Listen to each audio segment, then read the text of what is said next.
think it's fascinating too in this conversation. We had already talked about how we have allies and well-intentioned white friends that appropriate unintentionally or say things that are just a bit like, just because you got black friends, you can't be out saying the N-word. Like, nah, like I can't claim you right now. Like, you know. But like, not mine. I do think there's something that's super fascinating and definitely not talked about. I went to Chance's concert, and I remember there was mad white kids there, mad white kids. I was like, what y'all know about, like what y'all know?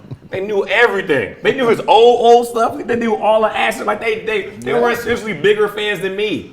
And I was just like, man, like it said a lot that I felt some kind of way that it was just full of white kids, just period. I shouldn't give a fuck. I should like music is supposed to bring people together. But intrinsically, and I'm gonna sit here and own it. I was just like low key in the back of my mind, I was like, what y'all doing here? I was like, oh, they out here killing it, knowing all the words, having a good ass time with their friends.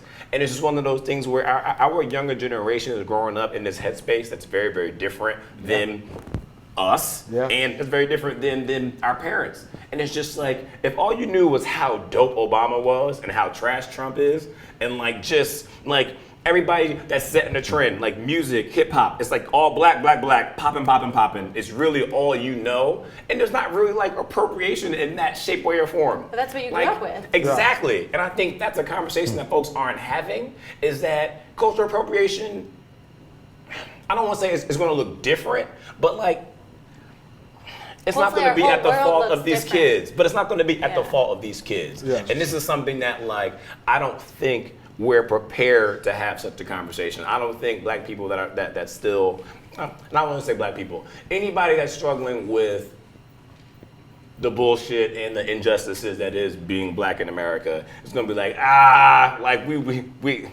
And I'm not asking for handouts, but like no reparations, no acknowledgement of the transgressions that are literally in the DNA. Historical trauma is literally in your DNA. And that part's going to be tough to reconcile. Folks aren't going to be able to vibe with, I mean, you might love Barack just as much as I love Barack, but like, it's just going to be different, and no one's having that convo. And I'm just kind of curious to hear what you guys think about, like, how these young kids are supposed to navigate. Because if they straight up just grew up on Yeezy and Hove and like what are they supposed to do? Well, I think they just live in a different world. So they live in a world where pop culture is completely synonymous with black culture. Like, correct. Pop culture is black culture. Like, they are one and the same. Like, what is popular? Like, you look at, hey, you dress cool. 99.9% of the time when someone says you dress cool, they are referring to you dressing quote unquote black. Yes. Or what comes from black culture, right? Facts. So like when we talk about like popular music, like look at the pop charts. It's all influenced by hip hop, which is black music, right? Yes. So I think they grow up in a world where popular culture and black culture are actually one and the same.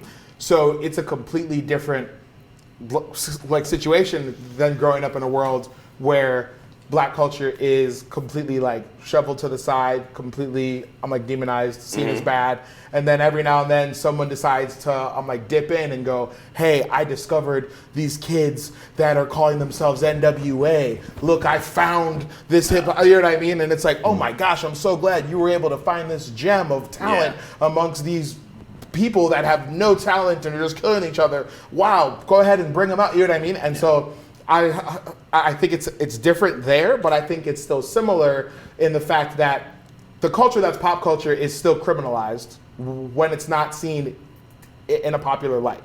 Like, so these kids would be at a Chance concert, loving it, singing every single song, all this kinds of stuff. But make no mistake, you leave that Chance concert, everything Chance is talking about, the people that roll with Chance, the people that he's rapping about, the experiences he's rapping about are still criminalized in the society that we live, are still seen as bad experiences, are still seen as people that don't have value. Chance is popular, Chance is influencing culture, so therefore Chance has value. But if Chance was still just, if no one knew who he was, and he was just Lil Chano, still rapping and whatnot, especially in front of a store in like Lincoln Park, he's getting snatched up. No one's walking past like, oh, like he's the next hot thing. Nah, hey bro, go somewhere else with that. Hip hop music has to be validated in some sort of way in order for popular culture to actually celebrate it. Well, Miley. Yeah. I mean, that's the one that perfect immediately example. comes to mind. She could try on, pop star. She can try on country singer. She can try on rap. She can try on whatever she wanted. And then when she goes home, she still gets to be whatever she wanted. She got to try those on and take the value from it. And whatever you think about Miley or any of those spaces, she won in that sense. Mm-hmm. She was able to take the value and the excitement out of each of those situations and then go home and decide whatever she wanted to be from there, which is why this is a conversation. Mm-hmm. Because did she culturally appropriate or did she appreciate? And I don't know her, and I think the way that she handled a lot of things was really poorly done. Mm-hmm. And was real crap, but now more people are aware of different things, or there's things that people didn't see that were Miley fans growing up, and now they see something different. Yeah, I mean, or even like Post Malone. It's a perfect example, Like, I think Post does his own thing a little bit, though. He does do his own thing, but I think when you blatantly say, if I want to write like a serious song that connects with people, I'm not going to go to hip hop. It shows. He said that? It shows a well, I may be misquoting him to some degree. No. I'm about to say, whoa. No. I'm saying I may be disquoting the actual sentence, but that's exactly what he said. Like, it was essentially a conversation about how if I want to make real music, I'm going to go towards something else because, like, hip-hop is just kind of this fun thing that I play around with, right? And so I think even that, like, well, you clearly don't understand the origin and the genesis of hip-hop. Yeah, the history. You don't understand what hip-hop is. Yeah. And so, but I still think... Because that's all it was. It's Exactly. It's only seriousness. That was what you said to get your point out. It's to vent, to be cathartic. Like, that was you sharing your experience instead of having the news tell you my experience. Right.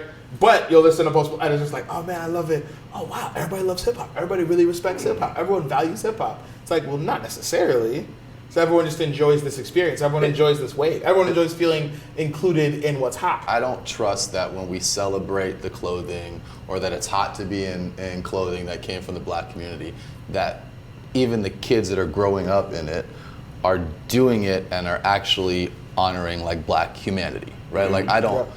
And I don't know that, but it feels to me, which is like, okay, feels to me like we're fetishizing it as opposed to actually loving black people. Like, to your point, I absolutely believe that if I took an older generation white person and they saw me dress in a particular item of clothing and saw the same exact person dress in that clothing on 75th and Green, they would have an entirely different reaction to the clothing, right?